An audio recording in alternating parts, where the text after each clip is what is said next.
એક છોકરો છે જે હિન્દુનો છે, જે પોતાની ગાય લઈને આપણે જે આ મુસલમાનનો એરિયો હોય ત્યાં કુરબાનીનો બાજાર એવું કંઈક કહેવાય, આપણે કાંઈ જાજી ખબર નથી, ત્યાં વેચવા માટે જાય છે. ત્યારે એક મુસ્લિમ ભાઈ કહે છે કે ભાઈ તું અહીંથી ગાય લઈને વયો જા, આ કુરબાનીનો બાજાર છે કે જે પણ તારી ગાયને વેચાતી લેશે અથવા ખરીદશે તે કાપવા માટે જ ખરીદશે. એમાં એ 100% સાચો જ છે કે જે કુરબાની માટે લે એ કાપવા માટે જ ખરીદે. એમ તું અહીંથી વયો જા, તમે ગાયને માતા માનો છો તો હું કરવા વેચો એમ કાપવા માટે.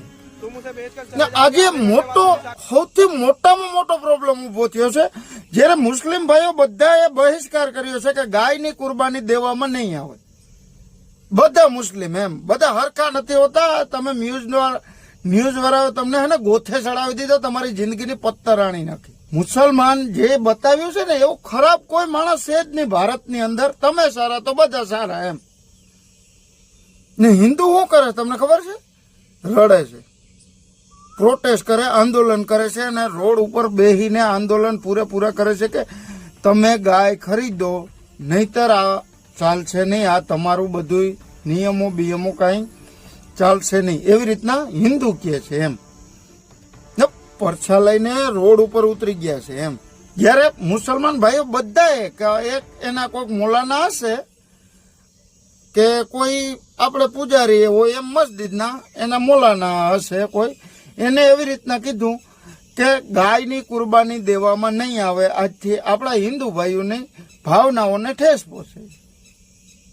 કારણ કે હિન્દુ બધા, હું પણ હિન્દુ છું, કે આપણે બધા ગાયને માતા માનીએ છીએ એમ. ને મુસલમાનો ત્યાં સુધી કીધું કે ગાયને ભારતનું રાષ્ટ્રીય પ્રાણી ઘોષિત કરી દો એટલે કોઈ જગ્યાએ કતલખાના બધા બંધ થઈ જાય.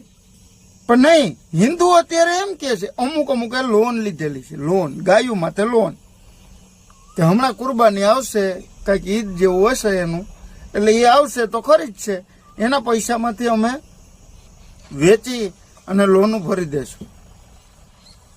છે ને, જ્યારે રિયાલિટી જોવો ને ત્યારે તમને ખબર પડે. બાકી આ મીડિયાનું માનતા નહીં યાર. જિંદગી ગોથે ચડાવી દે, બધા ખરીદેલા છે. મોં ઉપર બંડલનો ઘા કરો એટલે તમે કયો એ બોલે. તમારી પાસે પૈસા હોય, મોં ઉપર બંડલનો ઘા કરો એટલે તમે કયો કે અત્યારે રાત એટલે રાત, દિવસ કયો તો દિવસ.